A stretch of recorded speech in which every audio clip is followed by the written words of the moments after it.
Okay, welcome everybody to the Changing Safety podcast. Absolutely delighted to have Bradley Pettman here from RWE. Me and Brad got talking. It's all right to call you Brad? It is, yeah, it is, Paul. Just double checking. But it's good to have Brad on the show. Me and him met actually strangely on LinkedIn.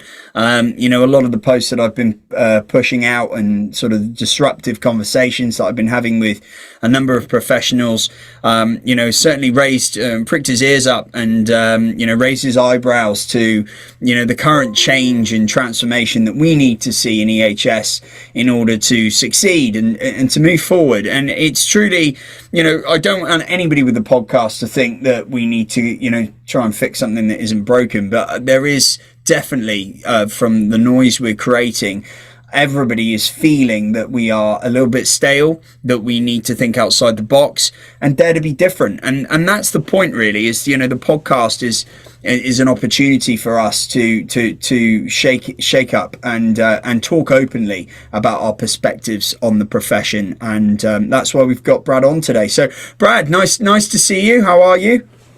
Great, thank you, Paul. Great, thank you. Looking forward to this, and I've obviously seen some of the guests you've had previously. So again, just as you said, really excited to kind of be part of it, but also see and listen to what other people have said and kind of some of their views on kind of how the industry can move forward.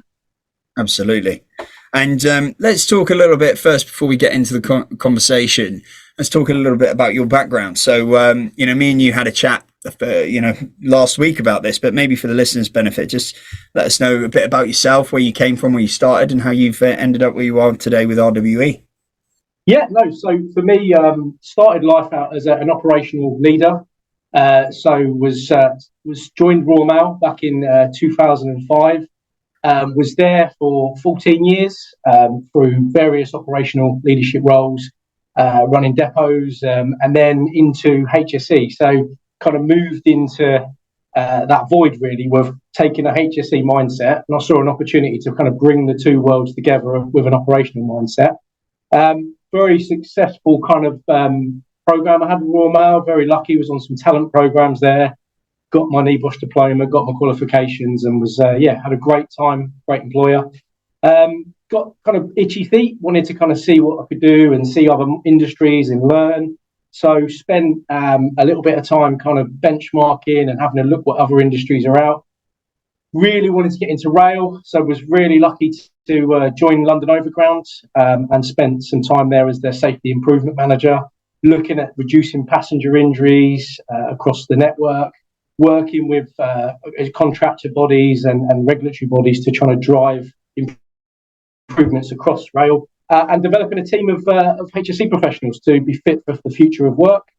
Was there a while, and then kind of, for me, the industry that was really looking the future and where there's lots and lots of risk, but also lots and lots of opportunity, was in renewable energy. And the chance came to kind of work on my doorstep. First time in my life, I didn't have to travel, and could see the wind farm from my house. So kind of looked at it and thought, this is an opportunity I can't refuse, and have been here 4.5 years and loving it. Oh, that's great. And it's a good journey, right? Like in terms of, the work with Royal Mail, and, it seems like, as you've continued through into safety, you've learnt a lot, and what do you think sort of changed, from when you were in the previous employers to where you are today? And this is more holistically across safety. Yeah, I think what I've seen is changing is growing the H and the E bit of safety. So historically, we shout about safety, we whisper about health, and murmur about environment. And what I'm seeing is you're starting to see this kind of blended approach to HSE, which is bringing up environment and bringing up the health, because they all interlink. And also what I'm starting to see additionally to that is I'm seeing a different mindset coming in at grassroots of HSE. So people are starting to understand that it needs to be a business partner approach. We need to be doing safety at people, not kind of we're with people, sorry, not at people. And I think they're the changes, Paul, I'm starting to see coming through. And also really within kind of regulatory bodies, you're starting to see a lot more kind of information gathering and a lot more cohesion than kind of the old compliance approach that was there before. They're the things I'm starting to see. Good. So, I mean, there's some positives, right? So it's shown that there are good things that are going on at the moment. What what frustrates you the most? And I'm not talking about within the organization, because we all have challenges that we have to face. But we're all kind of the point of the what I love about EHS is we're all one community. We're all one wheel moving in one direction. We all have different. One size doesn't fit all, but it's a real collaborative effort to learn, lead from each other. So what pains you the most about where we are at the moment? Still at the competition around HSE, and I find that really, really baffling because for me, the aim of the game is whatever we are across different industries, it's to effectively improve. And I think the only way you do that is collaboration, discussion. That is still, I think, a challenge. I think some people feel there's a competitive edge to kind of withholding that information, and I think that there needs to be some more maturity with that. What I also see as a challenge is the be honest, the industry, the way it looks at things. So I think there's a challenge, and I put it out there for recruitment consultants and people looking at HSE roles. We have got to shake things up. So for me, as a good example, my team, what I look for, I don't look for the stereotypical HSE person. I look at someone who can sell safety, who's got an appetite for learning, who's got a bit of innovation, wants to get out there, wants to drive improvements. And I look at kind of where we're at and thinking, are we recruiting the right people with the right skill sets for the right roles sometimes? And I think that's a real challenge. I think us as HSE leaders, and I think the recruiters in the industry have a real opportunity to kind of step the processes up now to get to a point where we've got some really, really well-rounded individuals coming through.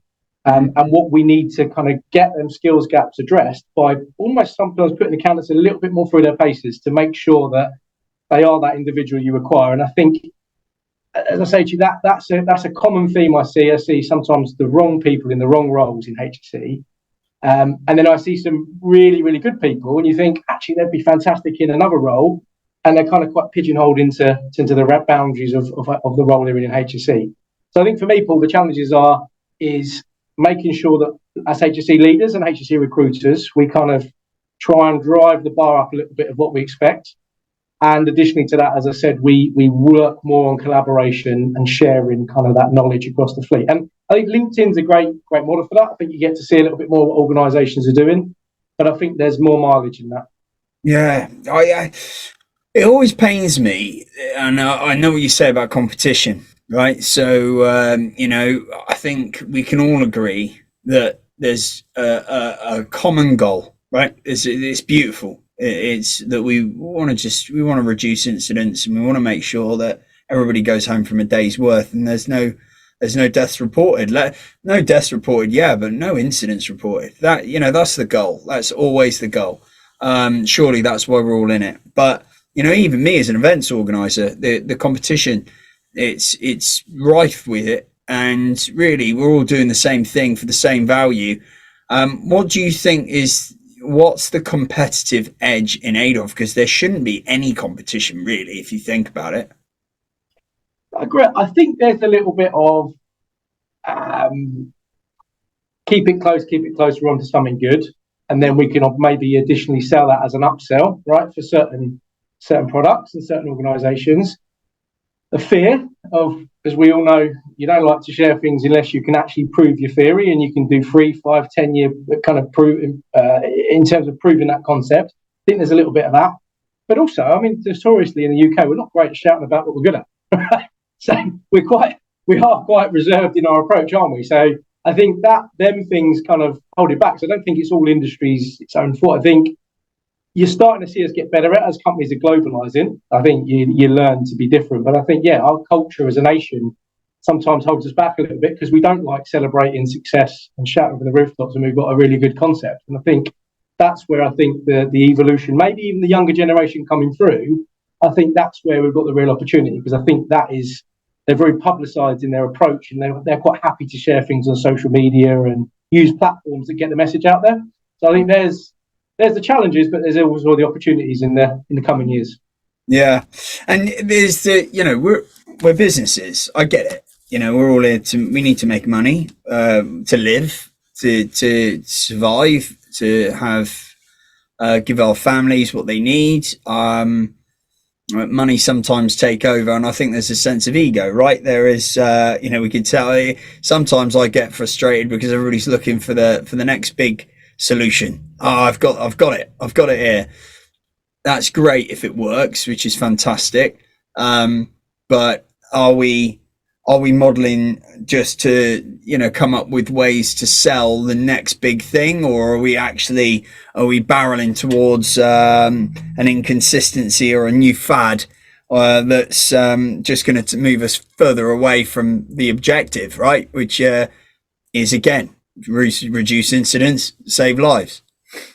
Absolutely. And I think, Paul, to touch on that, I think it's a really good concept, because if you was to, so obviously we've previously done a lot of work with continuous improvement, right? And I think with safety, it goes hand in hand. I don't think you can say one theory works. It depends on the organisation, the risk profile, the demographic you're working with, the environment you're working with, right?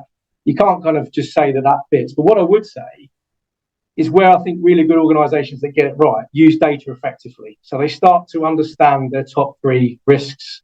They start to model data against that. They start to quantify what the issues are, actively target and measure and monitor what they want to achieve. So if you look at the continuous improvement methodologies, and you can choose one of many, I seriously believe that is a significant way forward, because one of the challenges you face is getting buy-in from the operator.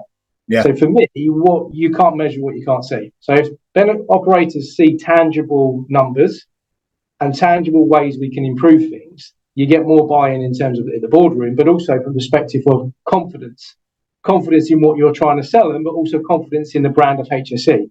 And I think when we measure things well, and we do it, keep it simple, but measure things well, I think, Paul, that really shifts the dial of getting that buy-in and trust with the operator, but also more importantly with the organisational risk profile. It becomes clear what you need to do and how you action it, and everyone can understand the logic. Where it gets lost is when we take 200 things on, we've got millions and millions of strategies and agendas, and it kind of don't really fit. And then everyone looks at each other and says, perhaps we need to do this. Well, actually, what's the goal? What's your biggest issue, and what are you doing to combat it? Yeah, I love that. Yeah, see, this is, again, I think this is actually now circling back to where me and you connected, are we overcomplicating things? Now, like, I'm not saying we talked about this. I've talked about this on 2 podcasts. So we're finding a trend here that, you can't fix a complex problem with a simple solution, but you don't want to you don't want to come up with a complex solution to a simple problem, which is sometimes what I see a lot of. And, I'm not an EHS professional, but, I like things to be dumbed down a little bit, so that, and again, I put myself in the position of somebody that is you're trying to sell safety, right? You're trying to sell safety to me as your forklift driver or your engineer on a wind farm or something like that. So we have to package this up in a way that these guys can use that particular information, use these tools out on the field. And I think that, for me, that sort of gap is what probably frightens me the most about this profession. Yeah, I think you're right. Well, I think there's a gap around kind of transcending what goes on the boardroom to the shop floor. 100%. I think that's a gap. I think there's things we can address that, which we'll come on to, but I think that is definitely a gap. But again, is that because we make it too complicated, right? In terms of we put lots and lots of different measures in that really people can't get after. Yeah. I mean, that's the question, is it? And I mean, for me, I think we do a lot of work. The organisation we're working now is a good example. We do a lot of work at the kind of technician-based personnel, and we're very clear on the language we use, because for me, it's really important the language you use with your teams offshore and your employees, because you want to get a bit of transparency. But also, we kind of look at bottom up, and one of the things we do is which is called We Care. It's a great initiative because it's so simple. We care, right? As an organisation, we care. There's some really clear deliverables in that. But what I really like with it, you can go all the way to America, and you can go all the way to Scotland. You can go wherever. The principles are exactly the same. Yeah. So it's really easy to know, actually, are we displaying them values, but also how we measure it. So again, we talk about organisations that do get it right. I'm not being biased to it. Mine are definitely onto something there. Good. But then again, I've seen other organisations get that horribly wrong, where they overcomplicate it. Yeah. And you're in that process and go, well, this isn't really working. We're not really getting anywhere.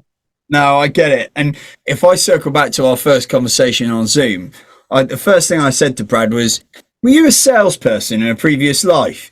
And you're a good communicator. Like you're very engaging. You're good at presenting. You have those skills that a leader needs, but also in the world of safety, we're seeing a lot. I'm a sales and marketeer, so I see a lot of skill gaps in sales and marketing within this profession. And we're not talking about Jordan Belfort picking up the phone and, dialing and overselling product that you don't need to sell. We're talking about the fundamental skills of sales are being able to communicate, being able to sell value, being able to explain the USPs, the benefits, and getting people to buy in to you.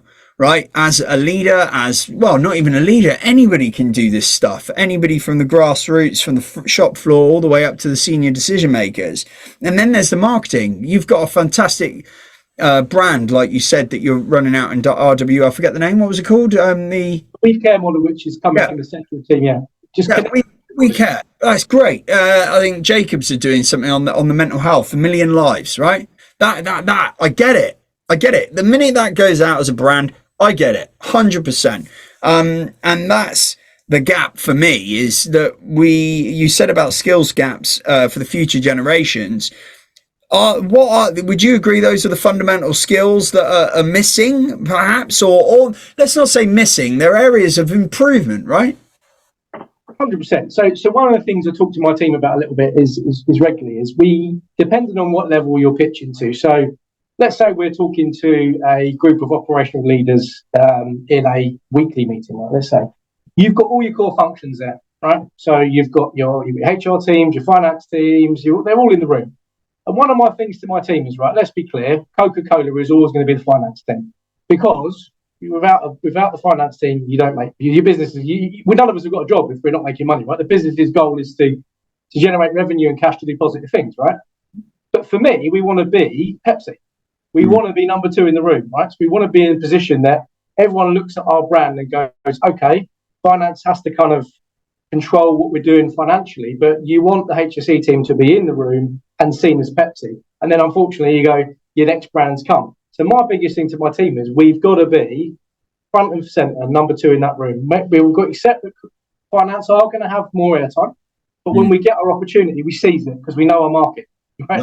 And for me, that's a really important kind of narrative, because actually that's going to come. And I spend a lot of time with them on looking at influencing skills, the way we keep things simple, the way we present ourselves, but more importantly, we add value. And we're adding value by keeping our dashboards very simple. We go after very clear numbers so that everyone around that table can go after it. And if you look across to your left, you look at the finance team, let's be clear, they're only dealing with the top 3-4 biggest costs and trying to close them out and deal with the next. Yeah. So for me, safety is the same. We're going after our top 3 biggest issues. We address them. We move on. And I think that's where I'm working closely with my team, because where I see it done badly is when we go into that room and we have a massive agenda. We try and police the room, and that's not going to work. You've got to go there and, like the rest of the business functions, add value, drive an agenda, and make sure that we get what we want out of that output. So I always say it nicely, we've got to be Pepsi in the room. And as simply as that sounds, that's it. But it's easy to understand, and it's not a matter of sort of intelligence or academia. It is literally like, sometimes let's just break this down and be really, people just, you've only got, the quicker you can get it through to people, the easier it is to deliver the certain outcome that you're looking to achieve, right? Otherwise you're spinning wheels, and it's, I think that's a talent in itself. I mean, we've had a really good chat here, Brad. By the way, I love your approach, and it's really refreshing. And we were talking, to be honest, we covered quite a few of the questions that we were going to cover as standard with changing safety. What needs to change? What do you personally think of the safety profession? You've kind of covered that. But why do you think, I mean, this is generic around a lot of the questions that we've had with the guests so far.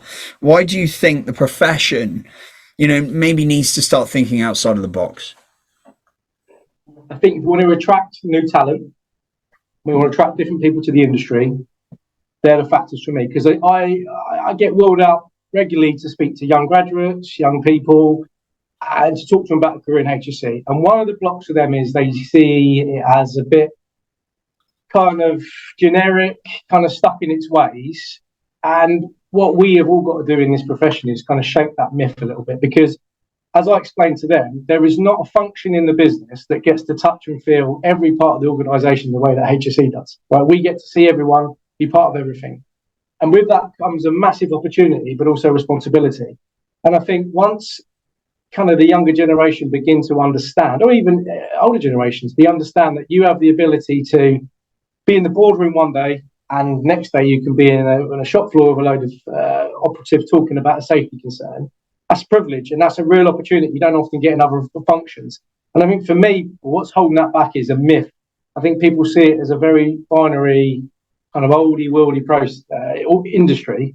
And I think what we've got to do is shake that up a little bit, excite it. And like you said, bring different skill sets into safety, because I think only then you're going to start to really raise the bar in terms of what the function can do, but also what, as an industry, we can do in that space.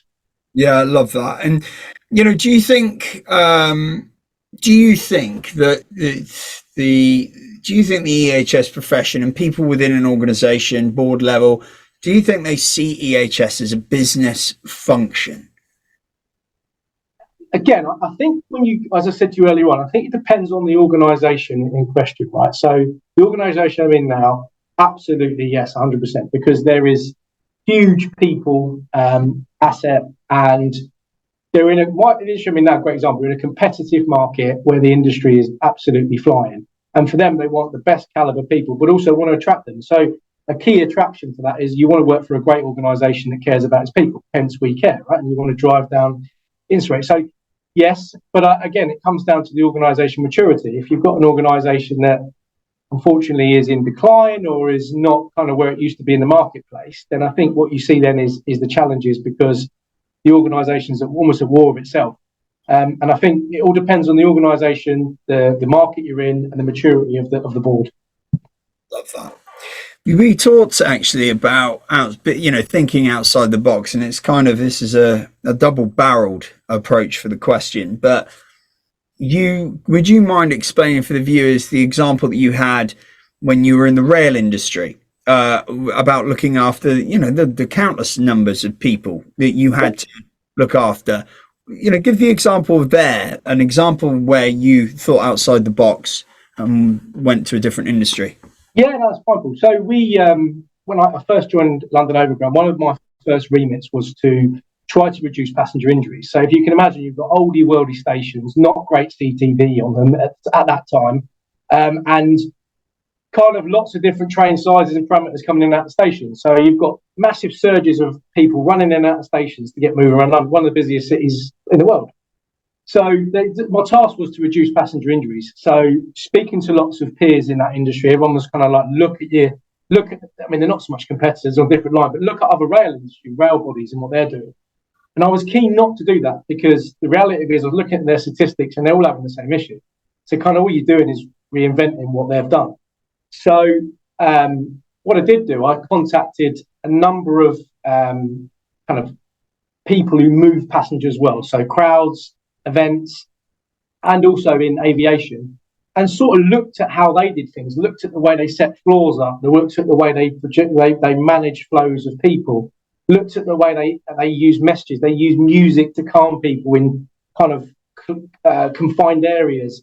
Just really see the people who do it best. So go out to the market and see the people who do it best, and bring that back. And what it did is it gave the team and me and that organisation some real kind of tangible things that we had the choice then to go, do we invest our money? And everyone can picture these areas. And what I did was just opens people's mindset up to, okay, we're addressing this from a rail perspective, but let's go look at the best, let's bring their ideas. And what we saw was a lot of the adopted ideas that came into their model locations transformed and really did reduce passenger injuries, but also, more importantly, engaged the team pool in the fact that they then started to think about looking outside the box for challenges and going, actually, every day on my commute to work, I pass lots of different ways of doing things. Why am I not thinking differently? Or why am I not looking at these things? And for me, it worked. And taking myself and the team away from the norm into who does something better, the best of the best, bringing it back is exactly what I wanted to do, and what we succeeded in. And I think that just ties in really nicely to why, you know, RWE have just signed up your entire team, you know, to come to the HSE UK Congress. And that ties in that story really well to what we're doing, you know, because we've got all these events organizers, all these particular vehicles, they're all having, you know, the same people, the same content, and it's an element of reinventing them or replicating, but different events, different people, different times frames. Well, the brands are different. The concepts might be a little bit different here and there. Meetings might be at different times. Workshops might be different formats, but it's all really the same people, same topics, same content. And, you know, what we've done, and, you know, one of the biggest reasons RWE have joined the UK in such a big way, and bringing a whole team down, is because we're thinking outside of the box, looking outside of safety, looking outside of EHS, to get innovation, information, education that's gonna, like what happened with you, completely transform the way that you did things. And that's the point of Global Series 3.0, is to do exactly that, what Brad did there, and transform the events profession, and in turn transform people's mindsets and leave people innovated and inspired to go out and with real new ideas, you know. So, you know, what is it the most that you think, you know, in terms of the direction and strategy of thinking outside the box, you know, what excites you the most about where we can go with this in the future? I think so. If I'm allowed to say other peers' names, I will. But you talk about what excites you. So a year and a half ago, I was at an event and actually took the time to sit down and actually have a conversation with a few people. And a lot of people had asked me that they wanted to get me in a room with a chap called Nick Wright and have a chat with Nick about kind of innovation and doing things differently. So got to just have a chat with Nick, and he was at a large mobile phone company at the time. And we was chatting about some of the concepts around simple things, really, but we're trying to get like inductions, more kind of processes, more sexier and innovative. But also, like, if you've got your big rules, your 8 commands or your 8 rules as an organisation, I was really at a stumbling block. And I said, look, Nick, this is the challenge. And Nick said, well, I've taken that concept and I've taken that challenge, Brad, and I've taken it to our marketing team. And I've said, look, if you really want to sell something, how do you do it? Right, so you say, I want to sell a safety message, but if you want to sell a product, how do you do it? And they said, well, you've got 45 seconds. This is what you've got to do. This is how you've got it. After 45 seconds, people's concentration wanes, and it's very difficult to sell. So his ethos was, I'm going to make sure that my concept of my hard messages have got to be sold in 45 seconds. And it blew my mind. I thought, well, there's a situation. You've got a safety-related issue. Be easy to look left and right what others are doing in that space. Actually, who's the best at selling and the best at gaining audiences is your marketing team. How do you do it? And I thought, that's, for me, is when you go, wow, there is a massive resource of people out there. And I think the opportunity is coming together a little bit more, but also willingness to share. And Nick openly went, there you go, have a look, what do you think? And it transformed my view on how we deliver safety messages. And you say, little golden nuggets like that, Paul, are where you get a little bit of confidence, a little bit of energy to go, wow, there is a lot of mileage still left in the industry, and there's a lot of good people, good ideas. And there's, you know, there is a lot of people that know safety, right? They know health. They've got, look, we're not trying to say, you know, there is always a place for the traditional safety stuff, always, because that's what makes it, right? But we are all trying to push the curve, and to push the curve, what I want to see, certainly, and this is where I think there's real synergy between us, Brad, is a real change and transformation in having the confidence to look elsewhere, look outside. You know, I said this on the last podcast, but if we change the way that we look at things, the things we look at change. And when I get stuck, you know, I'm a music producer, so sometimes I'll be writing, I'll get writer's block.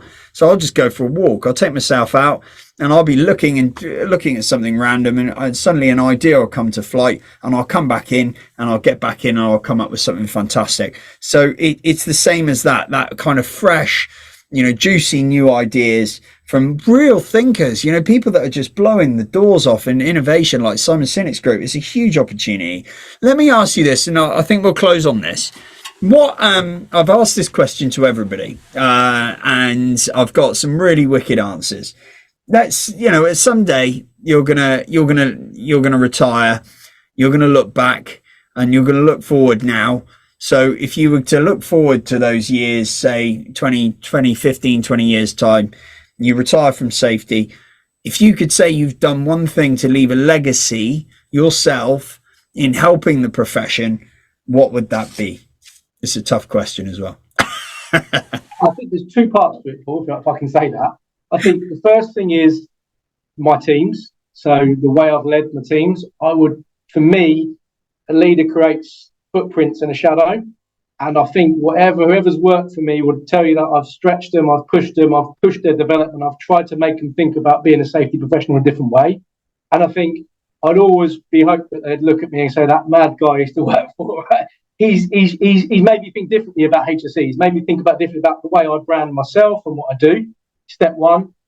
And my ultimate legacy, I think, really for me, what I would love to achieve is if my daughters wanted to get into HSE.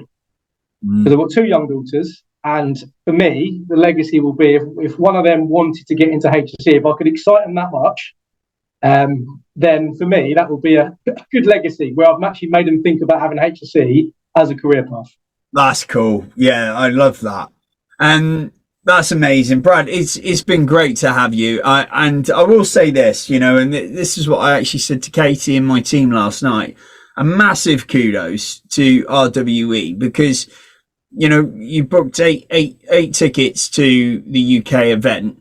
And what I love about that the most is the willingness of that business and you and your peers to invest into education to your teams and a high quality education with the people that we've got coming at that. So, a massive kudos to RWE, you and the team, because I think that's really something to be valued. No, thanks, Paul. I think from my perspective, it's two things, isn't it? One, having that conversation with you, I can see the commitment you've got to really wanting to shape and drive new things in the industry. And that for me is anyone that's up for doing things differently and changing things excites me. But also, I think from an organisation's perspective, let's be clear, you've got some fantastic speakers on there. And some of the things that RWE are doing are a progressive organisation. And they're looking at the future proofing of what a HSE individual or organisation wants. And some of the things that you've got in there in your lineup will really lend itself to taking that baseline level of HSE knowledge and building them up into kind of the next level of HSE leaders in the organisation that only benefits us and boosts the succession planning to ensure we get really great people keep coming through the organisation. Let's make business people. Let's make really good business people that have all the skills necessary to be good business, good businessmen, good businesswomen. I think that I love that. I think we'll end on that, my friend. It's been an absolute pleasure having you on the Changing Safety podcast, mate. And we're looking forward to seeing you at HSE UK in June. Superb. Thanks very much, Paul. Great to see you. And all the best with everything. Cheers, Brad.